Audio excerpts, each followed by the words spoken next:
What's good, people? This is the Rap Roundtable. Your boy Jarvis, the Rap Snob, Dini the Balance, the homie Mace. We just want to make sure y'all like, share, subscribe, comment, help us get our numbers up. We're trying to get 2,000 subs, 5,000. Y'all know how this go. If y'all think we're good and y'all love the content, some of y'all always say, yo, how come y'all don't have more views? It's because y'all don't sub. So make sure y'all do that and tap in with us. Peace. The Rap Roundtable. Yes, sir. Episode 46 of the Rap Roundtable is here. A little bit different than what you're accustomed to. You know, we had a little schedule conflict with our usual spots. Shout out to the homie Josh. Shout out to the Brooklyn Podcasting Studio. But it just logistically didn't make sense for us to go to the stool. But we know y'all need that Rap Roundtable energy, so we decided to take it to Zoom with a slightly different format, but the same source nevertheless. Yep. It's your boy Jarv here alongside Sincere the Rap Snob, alongside Dini the Balance. Sadly, the homie Mace couldn't make it with us. He had some technical issues, but he's with us in spirit as always. Shout out to the homie Mace. Macito.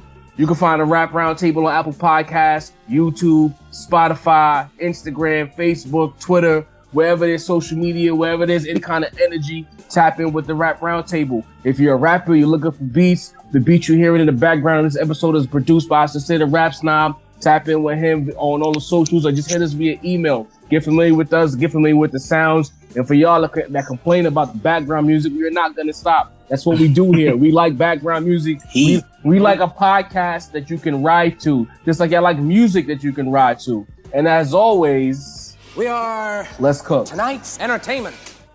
Kendrick Lamar recently dropped Mr. Morale and the Big Steppers. Yep. Big stepping through the rap game, you know, for better or worse. Everybody got out the way. Everybody continue to get out the way. ISO. But for better or worse, this album is out. We talked about it in our reaction that this album would fracture the culture, not even split it or be polarizing like it did for Pusha T. This is straight up. There's people drawing lines in the sand with this album. But with these lines in the sand, there's a demographical line in the sand. If you're like a certain age, you love this Kendrick album. But if you're a certain age above that age, you hate this Kendrick album. We're not trying to play the ageism card here, so I don't want y'all to get offended to people who are tuning in and watching or listening right now.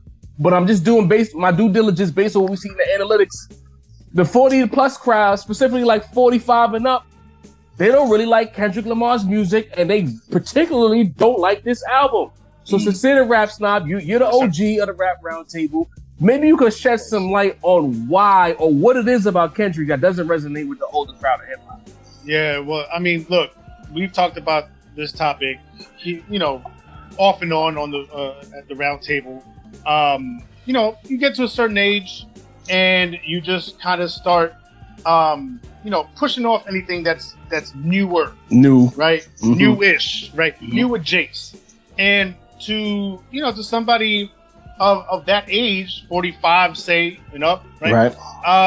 Kendrick Lamar they feel like he's a new artist. They feel like he's not an artist of their ilk that they came up with, right? Of that cloth. Yeah, exactly, right? They do the same thing with J. Cole, honestly, right? And I always look at, because see me, I'm approaching that 45 range. I'm still like a couple of years, a year or two away from there. You know what I mean? So I'm still a little open. Like we've talked about how like I'm not open to like a Future or the trap sound or whatever. Or Kodak Black, but go ahead. or Kodak Black. True. We'll talk about Kodak. That. But you know what I mean? Like I just feel like some of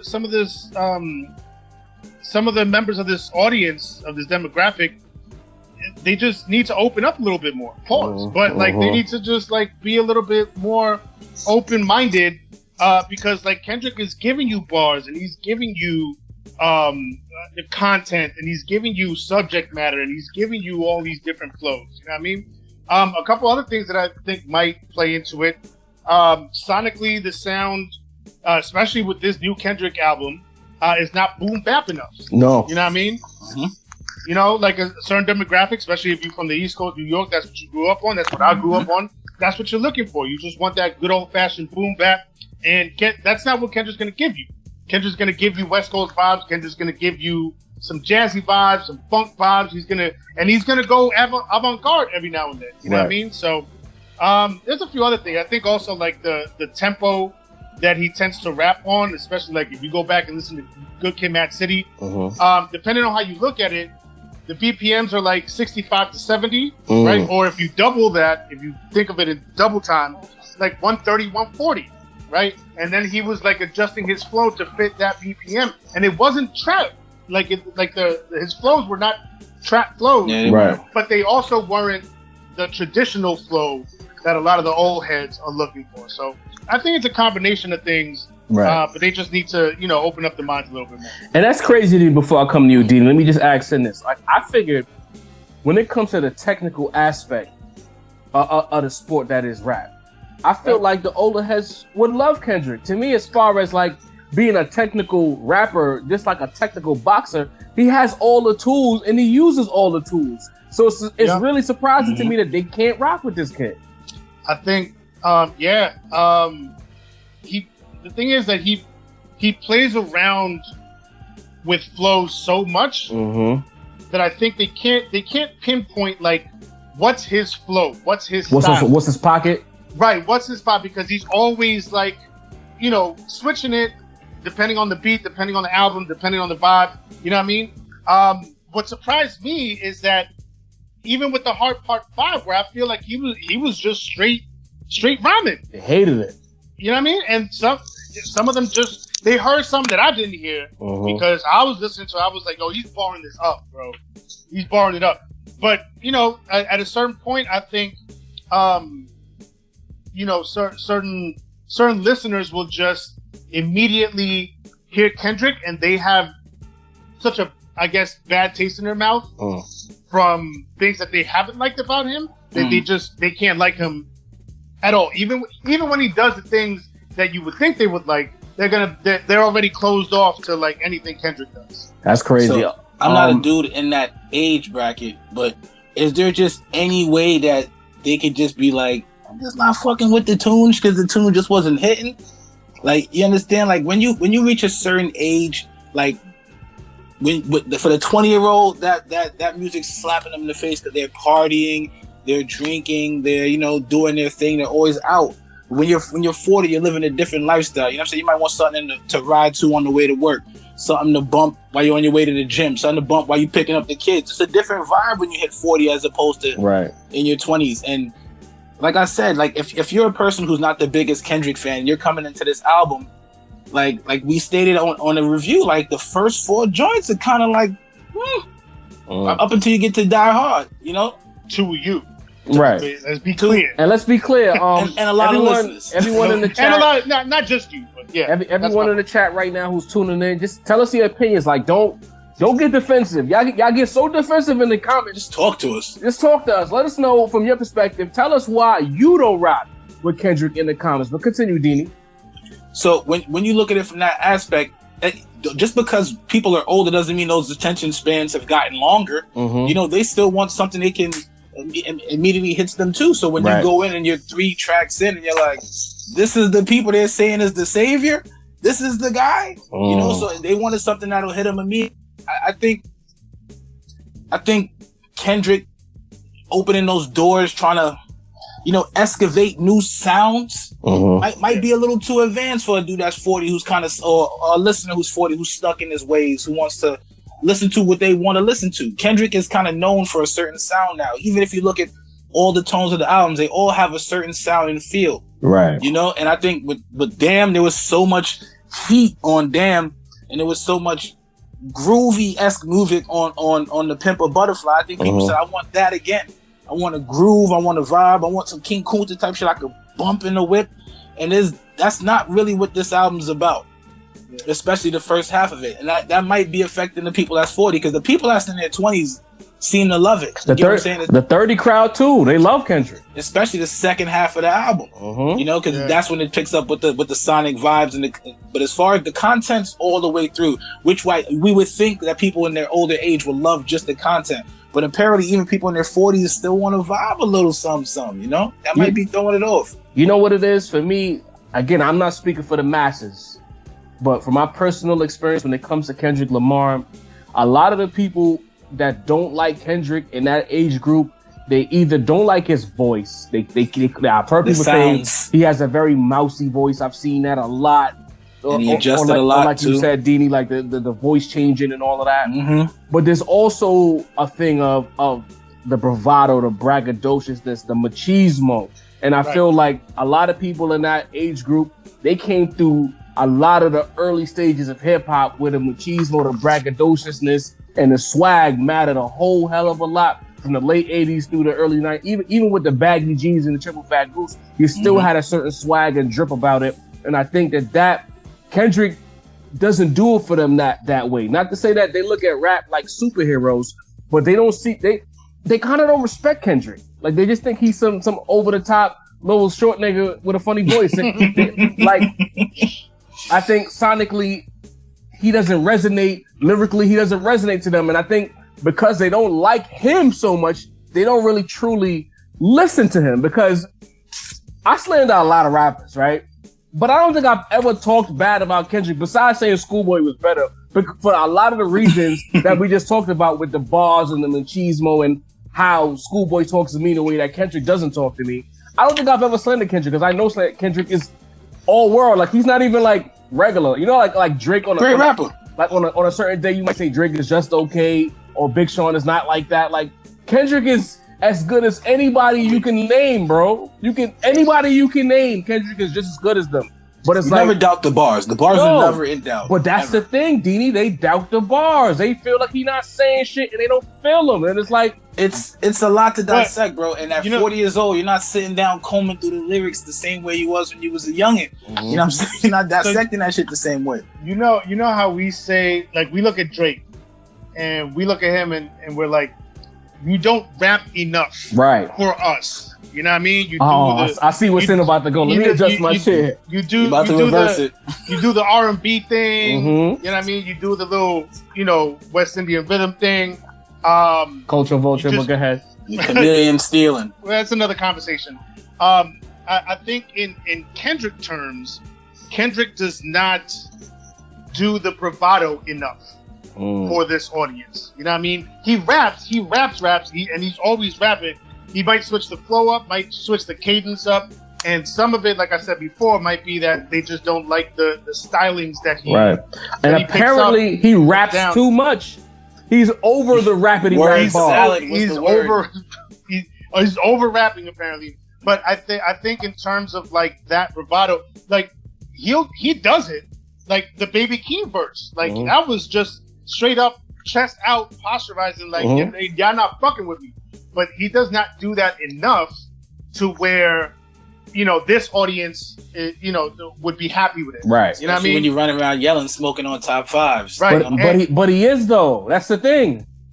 And I think that's not the way they interpreted that message, though. Yeah. They didn't interpret it as, hey, he's just gonna outclass everyone around him. No, we wanted shots. You know what I'm saying? I don't know. But he did that and nobody responded.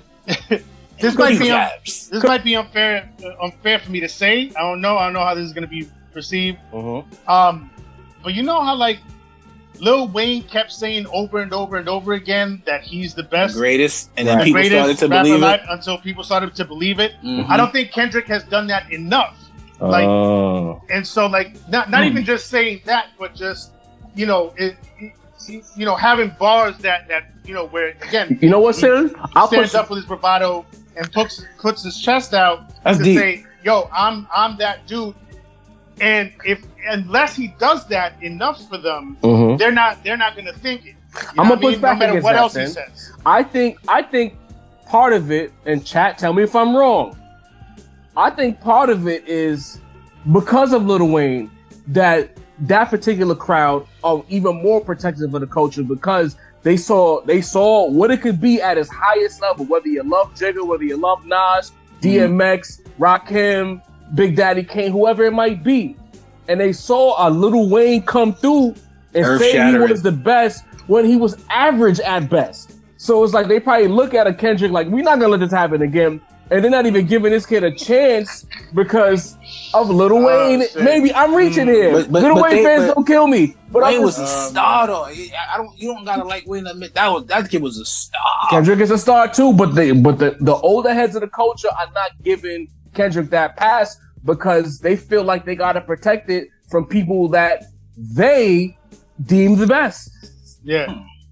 Like they're not, I mean, nobody from that crowd is going to give Nas a spot up. They're not going to give Biggie spot up. They're not going to give Tupac spot up. Like those spots are so solidified that, and I understand that. I fully, I feel that those spots are solidified too. Impact on the culture, but like music, I said in longevity, you name it. Right, but like I said in the reaction video, there's got to be some space for somebody new to even say shit. You know what I mean? Like, because if not, then what are we doing? Like, are we just gonna keep saying forever and ever? Like Big Nas, saying it's tough. That's it. Look at basketball, bro. It's tough to move your list around. Yeah, I mean, well, we don't. We gotta make that space. You think all these Kendrick albums are gonna be bumped in 20 years? Like the way that, like I said, all those guys you named, the way those albums are gonna be were bumped for the last 20, 30 years. I think they're gonna be studied. I think they're gonna be. I'm gonna be honest. Studied and bumped ain't the same thing. I mean, damn, you can bump Good Kid, Mad City. You bumping. Good Kid, Mad City. Those two albums are getting bumped forever. No disrespect, Sin, but To Pimp a Butterfly hasn't been bumped in years. It's just not. It wasn't made to be bumped. It's movement music. I mean, it depends what you mean by bump. Like in the car, listen to at a party. Just requested to be played. Like I said, I don't think I'll request. Turn on Mr. Morale. Like I don't think I'm gonna do that. Because it's not hangout. It's not hanging out music. I mean, there's some kickback. There's some joints that are vibey like that though. On Pimp? People. Yeah, there's a couple joints on the album that you can actually vibe on To Pimp a Butterfly or Mr. Morale. The second album. The second. I don't believe that. The double. That album was made to do exactly what it did, in my opinion. Sent the message. That. I think Mr. Morale has a lot of high level messaging, but he made sure to throw a couple of cuts on there that could do what it's supposed to do throughout the summer. For sure. But yeah, this is a dope conversation. We could talk about this. So this could be a whole episode, quite frankly. But we got to move on. We promised y'all we was going to talk about some culture vulturing in the culture when we did the reaction, and the first piece of culture vulturing has to do with what we saw happen with the RICO charge of YSL, the gang or the label, whatever it is. Apparently, there's a whole YSL gang in Atlanta. I'm not tapped in. I'm not even gonna pretend to be tapped in. That's just not that's not my lane. But we got to talk about it because it's impacting the culture, and it's the government once again trying to put their hands on something that's burgeoning, making money. And you know what? Maybe Young Thug and those guys did something. Maybe they didn't. But the fact remains is, as of right now, they've been out of the streets for a little minute. So why were we doing this now? There's so much other things you could be worried about. So Deanie, I feel like you'd be the closest one to this situation. Like, if you had to guess or talk to us about this situation, how does it make you feel that young prominent black men are getting bagged up by the law? I think it's disgusting. Okay. And I think what they're doing with the music is heinous, because they're not, first of all, they're not going to do it with any other kind of music. Mm-hmm. And at the end of the day, man, it's expression. Right. You know, if you ever freestyled, you've ever rapped, you guaranteed to have said some shit you did not do in one of those bars, bro. Mm-hmm. Now, if I'm rapping for the sake of rapping, or I'm rapping to entertain a crowd, I'm trying to convey a story. I'm using all the paint on my palette to create music, and you're basically trying to like hinder that ability. Right. You know, you're taking away from I can't use certain concepts. I can't use certain aspects of hip hop, because now you could connect it with some shit and say some other shit is some other shit. Like we discussed, we don't know exactly what happened with Thug and Gunna and YFN Lucci and all the stuff that's connected with that shit. That's why, Mace, we needed you for that, because I know you got all the details. But it's heinous to do that, man, because it's still an art form. Like, we don't go to dudes who direct movies and say, hey, did you really kill that guy in that scene? You made that scene? We just take it for what it is. Can you really stop bullets with your hand? Like, no, it's art. I'm saying, what the fuck going on? So that's whack. And if you are in the streets doing that, I know we push the whole live what you rap what you live shit, but stop doing that shit. Like, just stop doing that shit, bro. Yeah. Like, if you're in the streets bugging the fuck out, stop rapping about it. You remember when Bobby Shmurda, what was the line that got him caught up? Something caught a body about a week ago. Like all that shit will get you caught up. Stop naming people in your raps. Stop mentioning your homies. That's a fact. Stop mentioning situations that literally fucking happened. I spun him, seen him on his porch, clapped him, hit him in the leg. Yeah. And it happened to happen in canal seat. Right. Up in the floor seat. Right. Like, come on. Like, y'all gotta stop doing that. There's 100 other ways to make great music. Use your imagination. You don't have to name every scene. You gotta start speaking ambiguously. We need more brothers on the street. What's your take on this?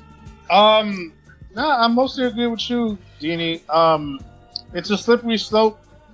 I mean, oh man, if you out in the streets and you living that life, don't be so detailed about it in your records. Like, you could have like some vague,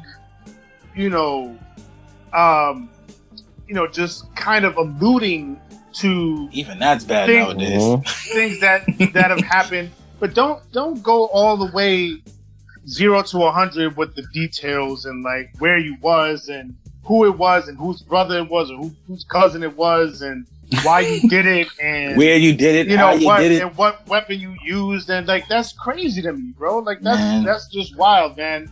Like they're definitely trying to make examples, and some artists, some rappers are making it too easy for them to make an example out of it. That's a fact. And if it can happen to Thug and Gunna, it can happen to anybody. And that's the thing. Some of the most successful young brothers doing it right now. And I think this is a warning shot because, like, they could go for the some drill rapper in Kanasi. That's a fact. But if they could get the big fish, if they can reel in the big fish, they're gonna do it. And who's to say that they're not plotting that out as we speak to try to do some? Because look at the gang energy in New York City is hectic. Heavy. So it would have surprised me, and we've already seen it in the news a few times over the years where they did a humongous bust, 30 heads, 40 people drug in, 15 from each side of each gang that's beefing with each other type shit. You've seen it already. I guess I could say I was listening to the Drink Champs interview with Benny. And Nori talked about how Akinelli pulled him aside even after he was on because he was still doing hand to hands. And he was like, Akinelli was like, yo, bro, you wildin'. Essentially, like, I'm paraphrasing, basically saying, you're wildin', like, stop doing that shit. Like, you on now, look where you at. And Benny talked about doing that shit too, and eventually he had to realize his situation and where he's at. I'm not sure if Gunna and Young Thug and the rest of the YSL was still active after the bag, but any event that they were, like, listen, fellas, this is a state case, so if it was a Fed case, I'd be like, yo, y'all cook, because the Feds don't move unless they got you. So, being that this is a state case, there's a possibility that they can beat this. But in the event that you do beat this, I think it's time to invoke the sidewalk nigga clause. You know what I'm saying? Make better decisions, yo. Right. It's time. Cool. You a street nigga. You know, the streetest of the street niggas in Atlanta. And everything I've read about Young Thug, he really is what he says in his raps. Fuck what that nigga you see him wearing. He will really shoot you. He will really fuck you up. But at a certain point, it's like, bro, look where you at. You in fashion shows. You curating shit overseas, my nigga. You in rooms with people who under normal circumstances wouldn't look at you twice. At a certain point, you gotta leave the real niggery alone. Have some real niggas around you to handle that and put the buffers between you, but invest in being a sidewalk nigga. It's only right. And Gunna is Thug's artist, so it's like you getting twice the money because you got your own career and your man, so you put on is killing. It's killing. And just like, and with RICO, what are you doing in the streets, bro? I don't know. That's what I'm saying. Like, I don't know if they are in the streets. I know they probably, obviously they were in the streets prior to blowing up. But again, once y'all beat this charge, because a part of me feels that they're going to beat this. To me, this feels like one of those situations where they made a dog and pony show and they brought in all the big names just to make a show. I feel like, you know, it can happen to you. I feel like they're going to beat this. And once they beat this, it's time to leave the streets alone. On a positive, more funnier note, though, speaking about culture vultures, the young man Quando, aka Jack Harlow, Quando Harlow himself. All right, listen, like there were some questions about whether he was a culture vulture or whether you got to protect the culture from him. And we already told y'all last episode that you don't got to protect shit from Jack Harlow. He is exactly what his music tells you he is. He's not meant to be taken seriously. He's a Z100 rapper. He's a pop rapper.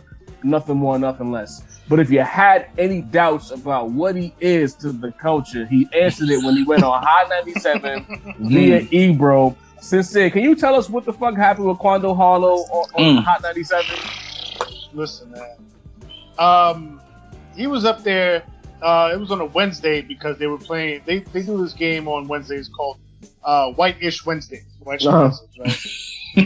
So the point of the game is to go up there and try to guess white songs. You know what I mean? But then on the flip side, just so that they're not too one-sided, they also do like the counterparts. So like they'll test like Rosenberg, who's white, about some legendary black songs that may not have been hits, but they're legendary in the black community. Right.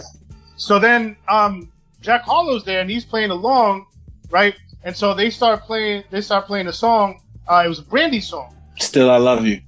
Right. And so they were trying. He wasn't getting it, right? And so then they were trying to give him clues, and one of the clues was like, "Yo, it's Ray J's sister, or something to that effect, or it's the sister of somebody that made a crazy sex tape or whatever." You know what I mean? So he figured out it was Ray J, but then he was like, "Yo, who's Ray J's sister?" And everybody was like, me included, like I'm listening at home, like, "Oh my God, if we needed any motherfucking proof, if we needed any more proof that this guy is not of the culture, he don't study the culture, he didn't grow up in the culture, he's not of that cloth, right? Like who doesn't know? He's not of any cloth. Any cloth, man. Bro, this is culture. Yo, we've been talking about culture all week since the Heart 5 drop, right? Hashtag culture. This is as hashtag culture as it gets. This is 101. This is 101 shit. Like this is entry level. You know what I mean? You learn this in your culture beginners class. Remedial culture, not even culture 101. In remedial culture, basics. Bro. Culture basics. Come on, man. Bro. Ray J and Brandy. Did he say Aaliyah at first? He said Aaliyah. I think I think he mentioned Aaliyah at some point. So listen, I just want to put a bow on this segment. Come on, man. If you ever had any doubts about what Quando Harlow, aka Jack Harlow, is to the culture, he let you know himself. He's not anything to be concerned with.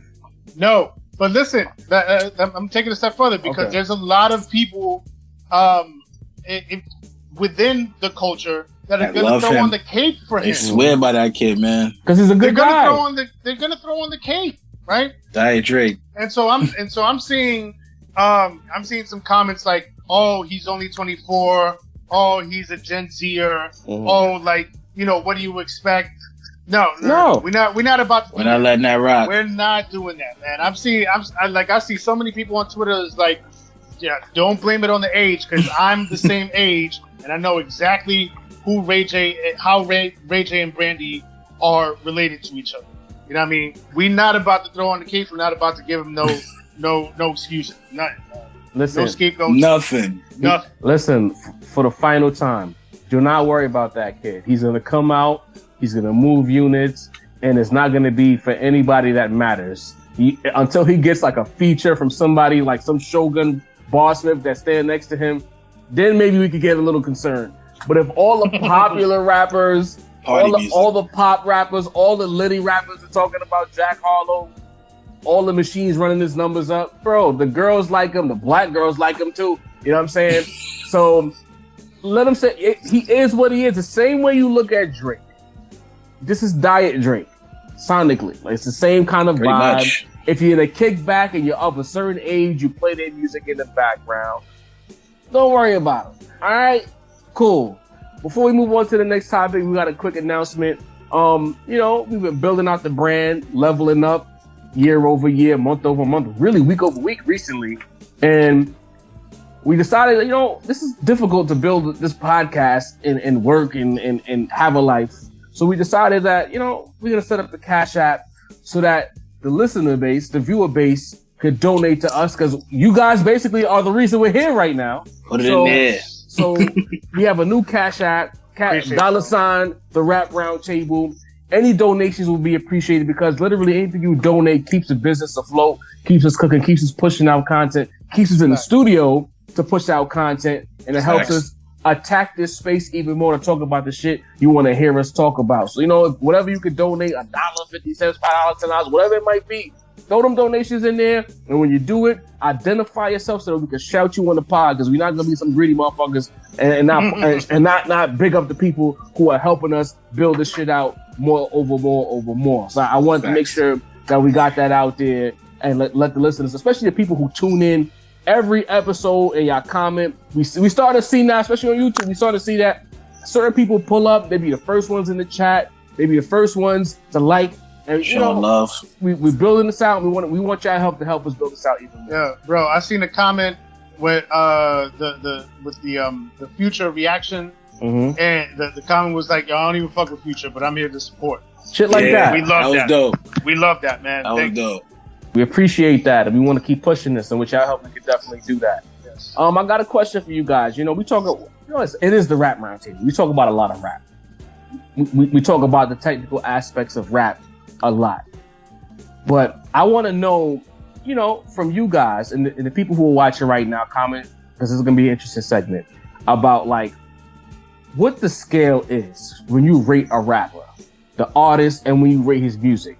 What are you listening for? What is considered good to you? So of course I gotta go with the rap snob first. You're the rap snob for a reason.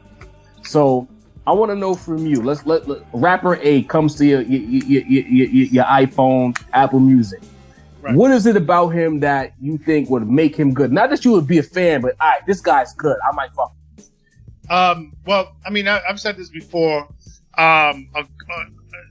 Nowadays, when I listen to something new, I feel like the production has to get my attention. So a good ear for beats is super important, right? Top notch. But then beyond that, I need to hear. Honestly, I need to hear a level of energy. Okay. You know what I mean? And we've talked about this in the past too. Like y'all cooked me for ages because that Cardi B shit. That one Cardi B feature. It was one Cardi B feature. You loved it. We're never gonna let it go. That I happen to like because I thought she attacked the track and she came in with some dope energy, right? Mm-hmm. So I mean, you don't gotta come in like no Busta Rhymes or anything like that. It ain't gotta be like that. But it's gotta be like a certain level of passion or a certain level of attacking the track, right? So I'm looking for that. That's what I mean. It's one of the reasons why I love Kendrick so much because, like, a lot of people go back and forth between Kendrick and Cole. Cole is more laid back. He don't really attack the way that Kendrick attacks, right? That attack the track. You know what I mean? I mean, he's attacking more for Cole, but it's still not that Kendrick level of like just. That joint he did with Bia. Yeah, the other day. No. A couple joints off that tape. Yeah. I was like, whoa. But when Kendrick locks in, it's just a different story. But anyway, I digress. What else? So you could duck right now. They throwing tomatoes at you as we speak. You gotta have a certain level of energy. You gotta have flow, cadence. The pocket that you hit is super important. You know what I mean? You can't be like I'll say like a Jack Harlow that's just like the same shit, kind of monotonous, always hitting the same beat at the same time. Every bar. Switch up the pocket. You know what I mean? Mm-hmm. Maybe in one bar you hit on the fourth bar. Maybe the next time you hit the rhyme on the third bar and then have some space. You know what I mean? You got to switch that up. And of course, content. You know what I mean? Like I gotta hear some content that is. I mean, it doesn't all have to be Kendrick level. Super deep. The ills of society and how can we fix? How can we heal our soul? It ain't got to be all that. Right. But there has to be a cleverness to how you deliver the content that you deliver. Right. I've always said this. Like, there's certain listeners that will listen to like a street rapper and be like, that's not uplifting our community. Mm-hmm. Like, we have to have more positive messaging. There's certain listeners that will listen to conscious rappers and be like, yo, this shit is corny, give me the street shit. I've always been able to, sort of maneuver back and forth because to me, it all just depends on whatever it is that you do. How do you deliver that? You know what I mean? Right. So give me interesting content, but just make sure that you deliver it in a way that is that's crafty and that and that's gonna be dope. You know what I mean? That's fair, Denny. By all that description, bro, I really would thought you would like Future for all the things you just described, bro. Like Future covers a lot of those boxes. Does he? Come on, he bro. Does, though. You said the ability to pick a great beat. What? Nah, Future's ear for beats is immaculate. Come on, bro. But Sin don't like trap, so you can't even really you can't knock him for that. Yeah. And when it comes to the trap scene, nobody picks better beats than Future. That's what I'm saying. Like, it might not be the content you want. Like you said, as far as the switching up the rapping on the bars, Future does that. But this is not a conversation. Future, just more of broaden your horizon. Dog, you're doing a lot now, Dini. Come on. Of all the niggas, huge. Huge. But this man is Jordan in Space Jam. Yo, put the Migos down, bro. Yo, let me cook. Michael Jordan in Space Jam. I'm a little crazy right now. A little bit of the Migos. Oh, so I like. Let's get back to it. It's like I said, it's a gumbo recipe, man. It's a lot of things. Like you said, it's rap ability. To me, conviction is one of the things that I need from a rapper, bro. Like, I don't care if you suck. I gotta believe you. You get what I'm saying? And if I don't believe you, it's not much we could go from there. There's been a lot of rappers that were not the most gifted. Nobody hunt me down. Prodigy. Maybe not the most gifted MC, but when it came to conviction, yes, I believe that man. You know what I'm saying? He was very convincing.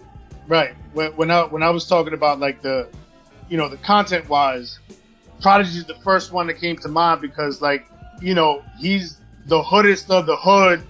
You know what I mean? He ain't got no type of conscious. Could simplify anything, bro. And just give it to you. You know what I mean? Raw. But you know what I mean? Nothing complex. But that man, the beautiful. Pocket. That's what it was. The pocket that he had was crazy. Just kind of unorthodox, but always. It always worked, bro. But he was a drunken master. Yes. He was. Yeah. What else? Air for Beats is immaculate. Knowing when to have the collaboration. Like, people just feature because this person's hot. Give me this person. But sometimes you listen to a song, you're like, wow, supposed to have that person there. Kanye's really key at that. Picking the right person for the right song. A sense of bravado. Even my lady rappers, I need a sense of I'm the one at doing this. Even if you're not the best, you still want to feel it. You get what I'm saying? And what else would I need from a rapper? Wit. Yes. Yeah. I'm big on wit, man. Biggie, Hove, Cam. Some very witty rappers that didn't need a beat. You could just Fab. You could just turn them on and listen to them, and that's one of the things I feel like Kendrick just don't have to me. The ability to. For the sake of listening to him. I think that hurts him too in the space with those particular people. Yeah. There you go. Like this certain rappers, they just rap, and it's just amazing to listen to. What else? Jarv, help me out here. I was letting you cook, but for me, I guess part of this question is, I feel like there's a certain group of people in hip hop who just overvalue lyricism. Like, if the lyrical performance is there, that's all they need. And it's like when Sin and I got into it during the reaction, when I said, it's still music. Like, it can't. And I say it got to be more to it than just bars. Like, if you're telling me this album is fire because of bars, then every rapper on earth should have a record deal. Because there's mad niggas with bars out here. With no diss. Cannabis will be a superstar. Right. Papoose. You know what I'm saying? There's a segment of the culture that love that Black Star album because it's two rapidy rap ass niggas on there. And it's like, what about the music though? Like, it can't just be the rapping. It's like, how are they rapping? as well. Chill. We're not gonna slander the Black Dog. I'm not slandering them. I'm not slandering the album. Well, what I'm saying is they saying it's good based on merely the rapping, not the songs. You know what I'm saying? And it's like I listen to rappers, and for me, like I want to see your technical dexterity. You know what I'm saying? Like for all the bullshit I might like, all the rappers that I feel that I love, that I consider nice, them niggas is dexterous. You know what I'm saying? Like, can you rhyme in front of the beat? Can you rhyme behind the beat? Can you get inside the beat? Can you switch flows mid-16 and not fuck up the flow? It would not require a punch-in to do so. How is your breathing? How is your voice control? How do you make breath your control? You know what I'm saying? Your breath control. How do you make your voice another instrument on the beat? You guys nailed it with the beat selection and understanding where the energy is going. To me, I'm a big proponent of voice too. Like a lot of rappers are good, but I gotta like to hear you rap. Like just hear, not even the songs, like your voice. Like I would say, listening to you. As much as I love Hove, of all my favorite rappers, he has my least favorite voice. You know what I'm saying? Yeah, believe it or not. Especially post-retirement Hove. Hove in his prime, before he changed octaves, I like that. That nigga was amazing, especially when he used to boom his vocals during the Dynasty era. Yo, I thought that was the greatest thing ever. But listening to like a Pusha T, listening to a Schoolboy, listening to a Benny, I like certain tones of voices. I'm surprised people don't like Kendrick's voice. I thought his ability to switch up and rhyme from different angles would be fire for niggas. It is what it is. It works for a lot of people. Wayne, Future. Right. Who's another person that does that? Even Westside Gunn do the voice switches sometimes. You know what I'm saying? It just works. Wes is an interesting case when it comes to voices. But yeah, I feel like voice is a deal breaker for sure. Yeah. I could never get into Mace because I just couldn't stand his voice. Same. And I think that's like a Jada Kiss, for example. Like Kiss and his ability to just be Kiss all these years later, it helps. You know what I'm saying? And as SP got nicer, he just became more digestible. But for me, it can't just be lyrics. It has to be the whole packaging.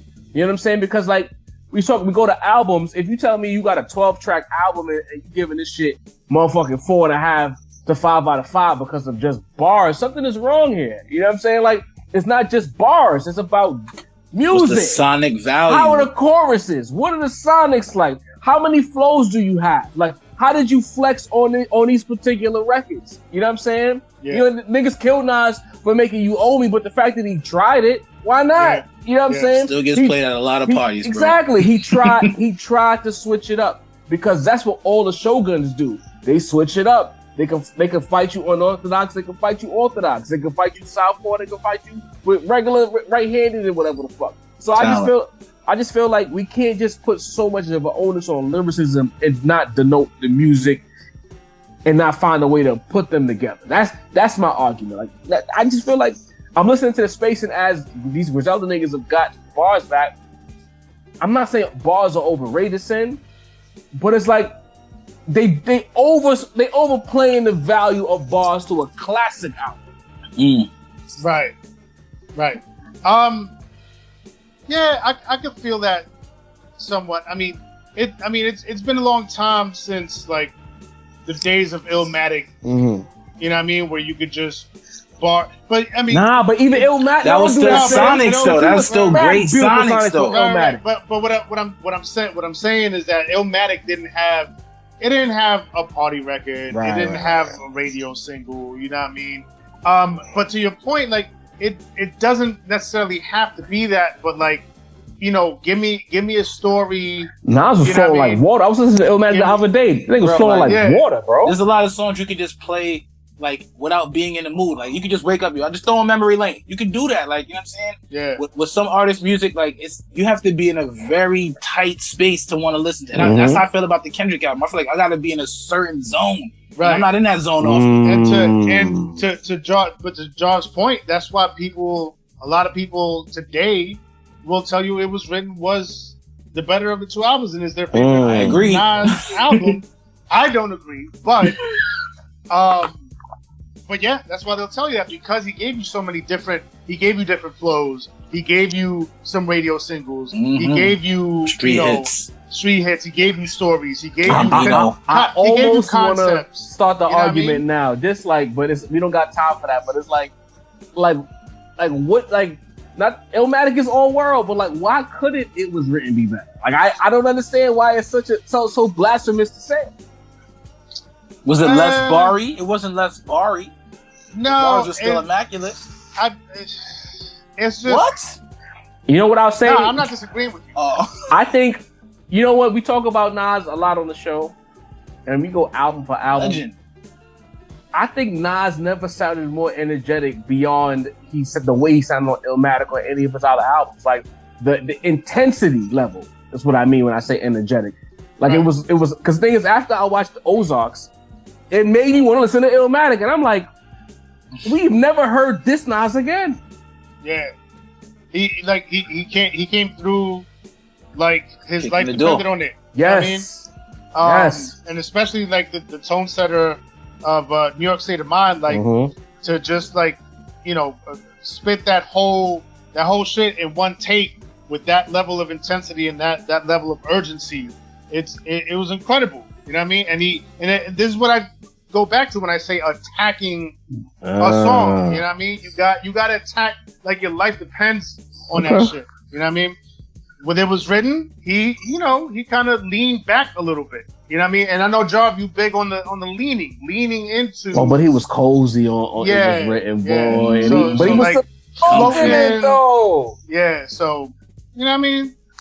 It's just but it is what it is. But I think the difference was that is how I can acknowledge that Illmatic is hip hop's greatest album, even though I like It Was Written more.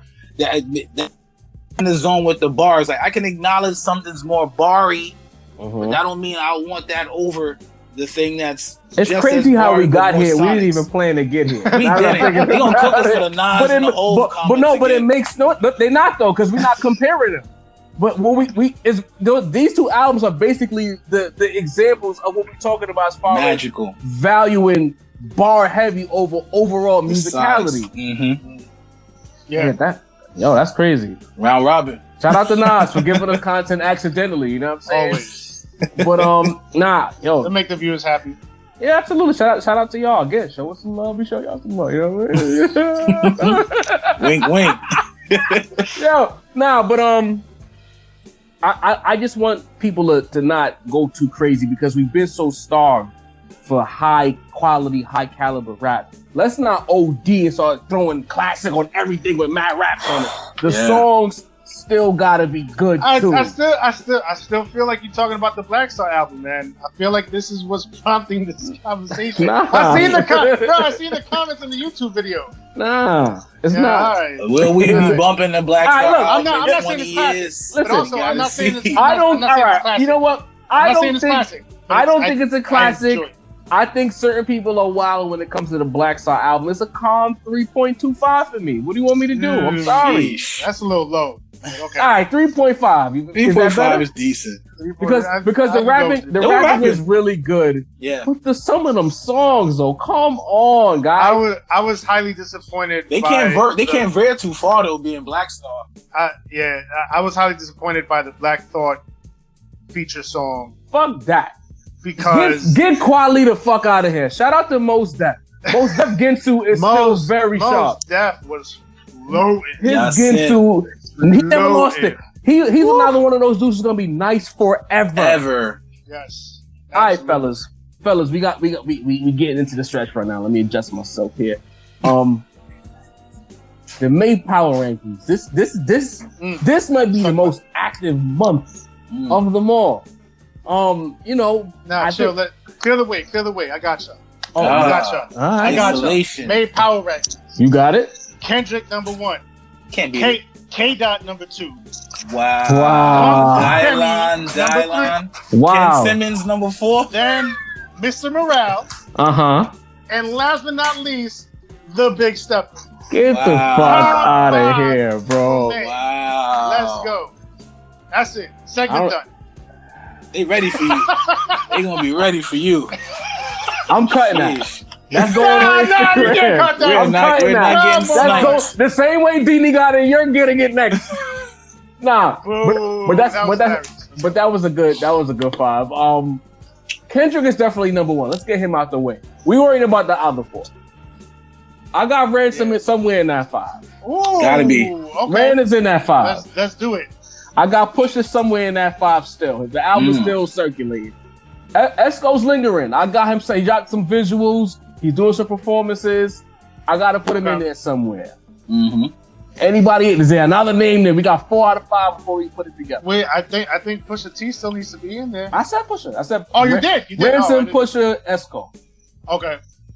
So we need one more. Fuge. I'm not mad at Fuge. That's not a bad. No, listen. I mean, second week, because Jack Harlow dropped, and that was Future's second week, and they were neck and neck sales wise. I'm surprised at the numbers Future's moving. Yeah, man. In that lane, I like that, Sin. To me, I don't really give 2 shits about sales, honestly, right. But like in that lane. You know what I mean? And everybody again, can talk about Jack Harlow, but fuck out of it. We can't do that. Vultures don't belong in no power rankings. Facts. Let's again, for the love of God, listeners, power rankings are not who we say are nice. Y'all get in the comments, he's way better than this guy. We're not talking about who's nice. Power rankings is strictly about who's the hottest right now. When you open your cell, you see my phone right here. Moves. When you open your cell phone or you go on every rap platform, whose names do you see? That's what the power rankings is about. What shows they on, what shows they're doing, how much clicks they're getting, how many units they're moving, how good is their rollout, etc., etc. Is their album still resonating and lingering? That's what the power rankings is about. Has nothing to do with skill. Can you please stop commenting that? Thank you. So that Elzai just dropped an album. Right. Like, stop. Come on, guys. I love Elzai, but I mean, man, he's not popping like that. That's the best way I could put it. So number 5, who you know what? I'm looking at this. I got Nas at 5 this month. Only because of general activity. He belongs there, but he doesn't belong higher than 5. Don't get mad. We just said Illmatic It was written was great. Relax. So Future got to be 3 or 4. I got Future at 4. I got Future at 3. What you think, Sam? Who are the other ones? Pusha T and Ransom. Ransom. Mm-hmm. Yeah. Fuck it. Let's give Ran his flowers. I'll put Ran at 3. Yeah. Fuck it. Let's do it. Future 4, Ran 3. Yeah. Pusha T number 2. Pusha 2. And Kenny. Kung Fu Kenny. 1. Unanimous number 1. I feel Absolutely. Like the way that album sounds and the way the single's gonna roll out, Kenny might hold on to that next month, depending on what happens. I mean, even if the album was just absolute trash, he probably still would have made number 1 just for breaking the net, bro. Bro, he put out his artwork on Twitter, B, and it got, when I saw the tweet, it had 469,000 likes for the artwork. Like, I see people saying that the Hawk Part 5 came and went, but my algorithm had people talking about that song all week long. People were writing whole essays about this song, whole think pieces. So it's like, what you mean it came and went? Like, I can't escape it. What are you saying? That might have been a reason why people are looking at the album sideways. Because that was such a powerful record. And there's not, well, I can't say that, but there's not really another record on that album that has the gravitas of the Hardcore 5 to me. You know, as far as like, so it was kind of crazy to do that, then drop that. But like we all discussed, the Heart 5 has never been on any Kenny album, so none of them Hearts. So that's a fair argument. But I'm not mad at that 5 right there. I think this might be one of our strongest 5s. Last month's 5 was pretty strong 5. Too, but some people got upset. They felt like some people didn't belong there, like Jigga or whatever. I think all 5 guys, whether you like them or not, they belong there. Strictly for Grammys. Content. Yeah. What you want from this man? I'm not doing that with you tonight. I'm already the Jay-Z stan. I've had enough. I've been abused long enough. It's a legend, man. You gotta give respect where it's due. All right, so we're getting into the stretch run.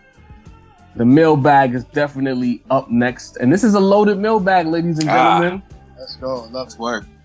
We've decided, shout out to Benny yet again, because Benny dropped a couple of gems on that Drink Champs interview. He was talking about, for a while, I would go on the socials and I would see the people showing me love, but I'd only comment back when someone got crazy in the comments. And I'm deciding now to focus on a positive as opposed to the negative. You know what? Although the negative comments be funny, we gotta lean more into the positive at the rap table. So we got a comment, an email actually here from Paul Kareem. My man wrote a long email. I don't know if I'm gonna read the whole thing, but basically what he was saying was, I've been seeking out new veterans to throw on my playlist and represent this era for me. I must admit, your episode with Rim, shout out to Rim. Your episode with Rim is inspiring me to listen to this man back catalog, so his older music. So strange to come and find out I've heard it before on Nem's project, but nevertheless, I look forward to taking in Fresh Waves and Felicia's Son, which nearly had me shedding a tear with this brother, as you can feel his sense of duty and honor to the woman who raised him. I will say, I hope your podcast grows from strength to strength.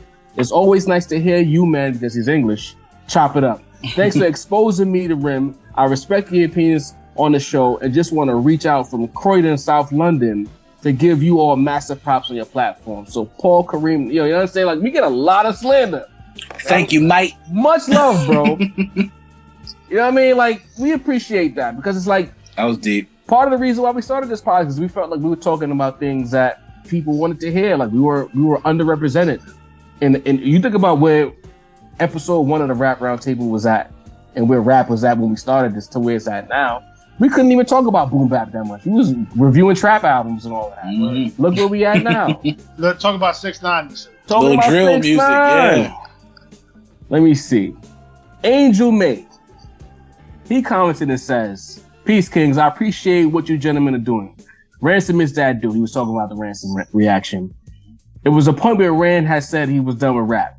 Between the end of 2019 and 2021, Son been killing it. He never disappoints me, and I have just about every album he had ever dropped, LOL. Now, as far as more hooks on projects, that would be dope, but he don't need it in my opinion. Dini, what you think about his comment? I said on the reaction that I think Rand should look into hooks more. He disagrees. What do you think? This is probably the most sonically, like, touching album probably from Rand in a long time, but with the exception of the joint with Rome. Like, I've actually been going back to that album, bro. The joints with Nick Craven, the joint with The Game, like, that album, that's why when we talked about could it be potentially the album of the year, bro, I'm not too mad at throwing it up there, bro, because that was a different Rand that we got. Like, I did not expect to feel that way listening to the album, bro. And that's why I was mad I didn't get to make it to that one. Because, bro, I had a mouthful, bro. The album was fire. The hooks were crazy. He stepped up his hook game. There was different tempos and flows from, like, many different artists. Like I said, I got whole vibes. I got, it was like some Mace S vibe on it. I just got good feels off that album, bro. So I kind of disagree with that, what that person says, because I think for this album, Rand checked off all the boxes. Shout out to Royce the Five. Nah, he was disagreeing with us because I said that Rand needs more hooks. He's saying that Rand don't need more hooks. He's good where he's at. Does he feel like that? Maybe because he heard this album. Because after listening to this album, I feel like Rand don't need to do nothing else. So you agree? You agree with the commenter? What did y'all not feel that way for the album? I thought there was nothing else Rand could have did to make that album better. Well, that's what I'm saying. I said he needs better hooks. The commenters disagreeing with me. Did you feel that way after listening to this album, though? Yes, that was my critique on the album. I thought the album was beautiful. Yeah. All right, we gotta have a little bit of negativity here. So we were talking about Kendrick Lamar, the segment where you called him the Ben Simmons of rap, Dini. Ken Simmons. And in the midst of that, we were discussing his issues with Drake. And so what's his name? Scan Hunt 42. What in the casual academic talks did I just watch? I know this now. Fuck that guy. The levels of intelligence that Kendrick is above you guys is endless. And you're sitting there talking about Drake-Kendrick beef? What? These guys been dissing each other for years. I don't know. I didn't know I was breaking news. That was a feud for a long time, bro. How do we know it stopped? I don't know it stopped. Like, bro, I was just especially after that comment about Kanye and Drake. I was just listening to because I ran the whole discography back this past week, listening to King Kunta on Spit for Butterfly, and he has this bar about, rappers with ghostwriters. And I was like, and then I looked at the dates, and I was like, Spit for Butterfly came out a month after that Drake mixtape came out that Quentin had written. And I was like Quentin had written. Yeah. the Quentin Miller stimulus. Yeah. Yeah, man. I mean that they got history, man. Like, what you want us to do? Like, not talk about it? Just ignore it? We're casuals. We're not making it up. Nas the GOAT, one of our consistent listeners. Shout out to you, Nas the GOAT. He's talking to Sin when he says, Sin, you're being a little disrespectful. Lupe has always done that, and he still does it. And Lupe has been outside since Kendrick left. Kendrick isn't one of one. He's one of two because Lupe has been doing it since 2006. So put some respect on Lupe's name, my guy. Nas the GOAT, again, we love you. What's it said? He might, I don't know what's in gonna say next. Yeah, chill out. Listen, and I addressed this in the comment, but I'll address it again. Yeah, I mean, look, I like Lupe. His first album, I love. The second album was dope too. But I mean, something happened to him where like he kind of just fell off into obscurity. I know he's continued to release albums. I know that his diehard fans are still following his career, but to me, Kendrick is what Lupe was supposed to be, right? Like when Lupe came up, he got the cosign from Hov. He had the look. He had the look from Kanye. No, he had the cosign from everybody. Everybody, right. Bro. He was the. They was propping him up, yeah. And he had the content. He had the bars. He had dope production. But there's a certain quality to his performance, the way he delivers his rhymes, like his presence. There's certain qualities that Kendrick just has over him, right? And that's not to say that Lupe's whack. It's not a knock on Lupe, but he doesn't have, as a package, he doesn't have all the qualities that Kendrick has. He might, and this goes back to the discussion we were having about only focusing on bars and nothing else, no other part of the rapper and rap music package. Kendrick is sonically a better package than Lupe. Absolutely, and that's not even talking about live performances. Like if you watch a Kendrick live performance, he's electric. Yeah. Right? There's no other word to describe it. Look, man, Lupe's dope. No knock on Lupe whatsoever. But I mean, I stand behind it. Kendrick is a one of one. All right, and last but not least, we got a couple of positive comments before we break out here, because again, at the Rap Roundtable, we're gonna lean into the positivity. Don't worry, if it's a real good slander piece, we're gonna talk about it in the mailbag. But we gotta highlight the love we get too. So on the Hot Pot 5 reaction, D Cummings 3990. Listen. I'm sorry, guys. I can't read. I swear to God, I can't. The Migos is affecting us. D Cummings 3990. Some people out here talking pure fuckery. This shit was fire. Thank goodness for the Rap Roundtable. Thank you. We try. Apparently, some people think we talk fuckery, but I'm glad that you don't think we talk fuckery. We appreciate you. Thank God for us. From episode 45, Raven210 says, great episode, great chemistry. I like that Rim has a fluid flow, but the rhymes and transitions are dense. Look forward to hearing your catalog. See, Rim, they love the freestyle. It was good. Okay? It was good. Fuck with it. Shit me. Sir. Yo, listen, shout out to the mailbag. Shout out to the positive energy that we're getting in these comments as we venture out. We're bringing more viewers. We're steering away from one particular pocket and we're going into another pocket. The content won't change, but it's good to see new faces appreciating what we're putting so much time and effort into.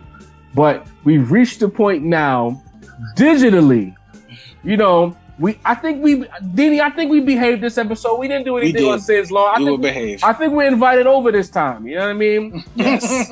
We're gonna have with beautiful lawnmowers. He has his Kendrick Lamar pom-poms out, but we're going to ignore that. We're going to ignore his Instagram stories. Pom-poms, bro. Brilliant. The Instagram stories where he's waving his hands. We love you, Kendrick. Wow. He got the white Henny out, but we got a better chaser than green tea lemonade. I gave him the top 5 all to himself, like Dylon. Gave him the top 5. Dylon, and Dylon. It's the only kickback uptown.